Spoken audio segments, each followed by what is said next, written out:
Welcome to Mornings with Patty. Today I'm reading from The Courage to Change. It's August 24th, and it's about anger, how to manage it. I'm usually such a gentle, easygoing person that you'd never believe what happens when I get angry. I fly into a rage, my blood pressure seems to double, and I unleash a torrent of profanities. And after many years, my anger can still be a problem, but my behavior has changed. Some time ago, my dog got his feet tangled in an extension cord, breaking one of my beautiful vases, and my temper flared and angry words cut like sharp swords. And what helped me to change my behavior was the look of hurt and bewilderment on my pet's face at the sudden, violent change in me. If a little animal could respond this way, what were my outbursts doing to the people in my life who understood every nasty word? I am human and I get angry, but I don't have to act out my anger in destructive ways. I do not have the right to take it out on others. Whether my usual response is to scream, sulk in cold silence, gossip about the person, or lash out with cruel words, today I can look at what I do when I get mad.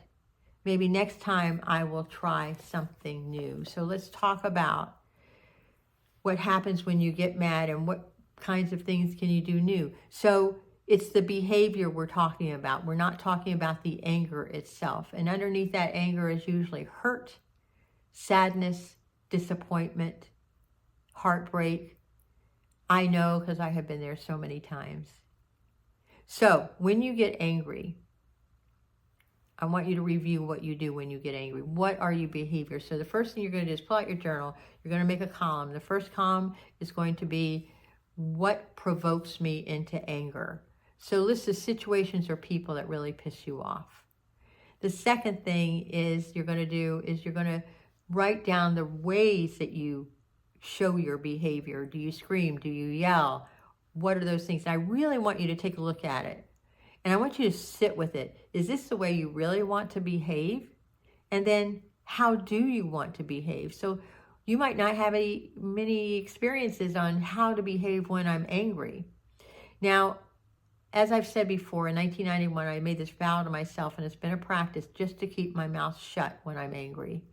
And it is really hard. When I went through my last divorce, I had to push myself off from everybody because I didn't want to emotionally vomit on people because it was so ugly. So what I'm asking you to do is, how do you behave when you are like over the top crazy with your anger? Now, we're going to find a way to change that behavior. And this is not an easy process, especially if you have been habituated for years into just saying whatever the fuck you want to say and let everybody have it. It's just so unloving to that person, and it's unloving to you. And what happens is we get really addicted to those emotions of anger, the adrenaline and the cortisol, and we get all riled up. So to change this behavior is going to be a little bit difficult. I'm not lying about this. So one of the things you can do, number one, is just keep your mouth shut. Just do that. Watch what happens when you just keep your mouth. Don't react. Don't respond. Just whatever's happening in front of you, keep your mouth shut.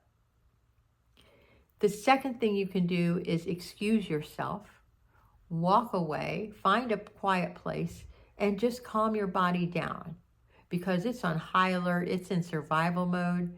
And just breathe in and out slowly until your body calms down. Now, I know it takes time because I've been there a lot of times. I remember one time at work, it was really stressful, and it took about an hour for me to calm down. I was that upset.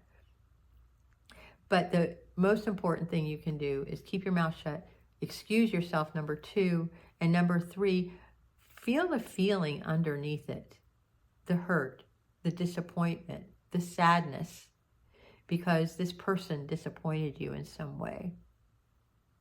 And then if you have the courage, is once you get clarity on the feelings underneath it, you may want to journal about it, you may want to write about it, and find out what's really going on with you. And how do you want to behave the next time? How do you want to show up for yourself the next time this comes up? Because it will come up, and it isn't about the other person. It isn't. It's about you and how you feel inside. Because remember, my whole thing is, if we can find those unloving parts about ourselves and transmute them into loving energy, from unloving to loving, then we make the world a better place. Yes, anger can motivate us to do things that are unjust in this world. I'm not talking about that. I'm not talking about a fire going off and you have to be calm. That's not what I'm saying. What I'm saying is those daily things that piss you off, and how you show up destructively in the world, and how can you show up constructively. That's all I'm asking you to do. And meditate on that for a little while and see if that can be helpful. If you like this kind of content, please like, subscribe, put your notifications on, and maybe share it with somebody who may benefit from this. I love you. Mwah.